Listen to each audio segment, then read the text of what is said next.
दूर किसी जंगल में एक कालू कौवा अपनी पत्नी के साथ रहा करती थी। तभी कालू कौवा की पत्नी गोरी कौवी बोलती है, कालू, ये खुशबू मुझे मनहूस कर रही है। न जाने आज चिड़िया क्या बना रही है। ये खुशबू तो खिचड़ी की है। आज मैंने देखा चिड़िया दाल का दाना भी घर लेकर गई थी। फिर कौवा और कौवी बातें करते करते सो जाती है। मम्मा, ये बाकी की खिचड़ी हम कल खाएंगे। हाँ बेटी, कल हम इसी खिचड़ी से ही नाश्ता करेंगे। मम्मा चिड़िया और उसकी बेटी भी सो जाती है। आधी रात को गोरी कौवी की आंख खुल जाती है। उसे तो खिचड़ी की खुशबू सोने ही नहीं दे रही थी। गोरी उठती है और पास जाकर कालू को देखती है। कालू तो सो रही है, मैं एक काम करता हूँ, चुपके से जाकर चिड़िया का खिचड़ी चुरा कर खा जाता हूँ। गोरी अपने घर से निकलती है और चिड़िया के घर चली जाती है और आहिस्ता आहिस्ता उनके घर में घुस जाती है। वो सीधा रसोई में जाती है और चिड़िया की डेगची में से खिचड़ी खाने लगती है। ये खिचड़ी तो बहुत स्वादिष्ट है, अभी और खा लेती हूँ। गोरी फिर से खिचड़ी खाने लगती है। उसका पंख लगने से एक बर्तन नीचे गिर जाता है, जिसकी आवाज से चिड़िया की आंख खुल जाती है। कौन कौन है रसोई में, कौन है? फिर गोरी जल्दी से आटे की बोरी के पीछे छिप जाती है। यहाँ तो कोई भी नहीं है, कुछ तो था। वो आवाज कैसी थी? मम्मा, जरूर कोई बिल्ली होगी। आप आकर जल्दी से सो जाएं, मुझे बहुत नींद आ रही है। मम्मा चिड़िया भी जाकर सो जाती है। बच गई। अगर पकड़ी जाती तो चिड़िया मुझे बहुत पिटाई करती। गोरी पेट भरकर खिचड़ी खाने के बाद वहाँ से भाग जाता है। फिर सुबह हो जाती है।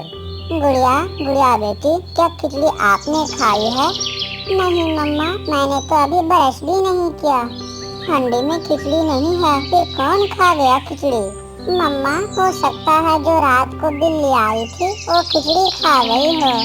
चिड़िया और उसकी बेटी को पता ही नहीं चलता कि उनकी खिचड़ी तो गोरी कौवी खा गई है। गोरी उठो, अभी तक सो रही हो। आज भोजन लेने नहीं जाओगी क्या? तुम जाओ कालू, मुझे भूख नहीं है। भूख नहीं है? रात को तो शोर मचा रही थी और अब भूख नहीं है, ये कैसे हो सकता है? मैंने कहा ना तुम जाओ। फिर कालू कौवा भोजन की खोज में चला जाता है और गोरी कौवा फिर से सो जाती है। उसका पेट तो भरा हुआ था, क्योंकि रात को तो उसने चिड़िया की खिचड़ी खाई थी। दूसरी रात गोरी फिर से ऐसा ही करती है। वो चिड़िया के घर में घुसकर चिड़िया के सारा दाना चुरा कर खा लेती है। फिर सुबह चिड़िया अपनी बेटी से कहती है, गुड़िया बेटी, वो बिल्ली नहीं कोई और है जो हमारा भोजन चुरा कर खा रही है। अब तो उसे पकड़ना ही होगा। मम्मा, अगर ऐसे ही रहा वो चोर हमारा रसोई से सारा भोजन खा जाएगा। फिर मम्मा चिड़िया जंगल में लोहार के पास जाती है। पक्षी, मेरा भोजन कोई चुरा रहा है। मुझे कोई ऐसा फंदा बना कर दो जिसे चोर काबू में आ जाए। तुम्हें फंदे की नहीं, डंडे की जरूरत है। चिड़िया, तुम ये डंडे लेकर जाओ और आज रात तुम अपने घर में निगरानी करना। इस डंडे से उस चोर को मजा चखाना। फिर चिड़िया लोहार पक्षी से कांटेदार डंडे लेकर अपने घर की तरफ चल पड़ती है।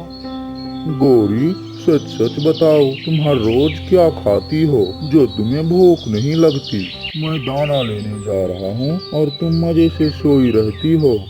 कालू, जब तुम सो जाती हो तो मैं चिड़िया के घर में जाकर उसका भोजन चुरा कर खा लेता हूँ और चिड़िया को खबर भी नहीं होती। तो ये बात है। अब पता चला मुझे कि तुम भोजन क्यों नहीं लेने जाती हो। आज मैं भी जाऊंगा, मैं तो आज जरूर जाऊंगा। चिड़िया भी चोर को पकड़ने की पूरी तैयारी कर चुकी थी। मम्मा, क्या आज आप घोंसले में सोएगी? नहीं गुड़िया, आज मैं रसोई में छुपकर चोर को पकड़ूंगी। देखूं तो वो चोर है कौन। फिर चिड़िया रसोई में जाकर अलमारी के पीछे छिप जाता है। गौरी, तुम तो रोज खाती हो, आज मैं जाता हूँ चिड़िया के घर में। कालू जी, मेरे सुंदर पति, थोड़ा मेरे लिए भी साथ लेते आना। पहले मैं अपना पेट भरूंगा तुम्हारी तरह। फिर कालू कौवा अपने घर से निकलता है और चुपके से जाकर चिड़िया के घर में घुस जाता है।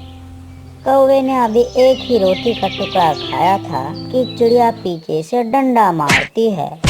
तो तू है कालू कौवे जो हर रोज मेरी भोजन चुरा कर खाती हो, मैं छोड़ूंगी नहीं तुम्हें। फिर चिड़िया कालू को डंडे से मारने लग जाती है। रुको रुको चिड़िया, रुको, मैं आज ही आया हूँ, छोड़ दो मुझे प्लीज। जो पहले भोजन तुम्हारा चोरी करता था वो मेरी पत्नी है। गौरी कौवे अपने घर में बैठकर कालू कौवे की चीखें सुनती है। बचाओ बचाओ बचाओ गौरी, मुझे बचाओ। और डंडे की आवाजें सुन रही थी। कालू तो गया काम से, अच्छा ही हुआ जो आज मैं नहीं गई। तो प्यारे दोस्तों, इस कहानी को लाइक और अपने दोस्तों में शेयर करना बिल्कुल ना भूलना और आप जल्दी से सब्सक्राइब कर दीजिए और आपका धन्यवाद।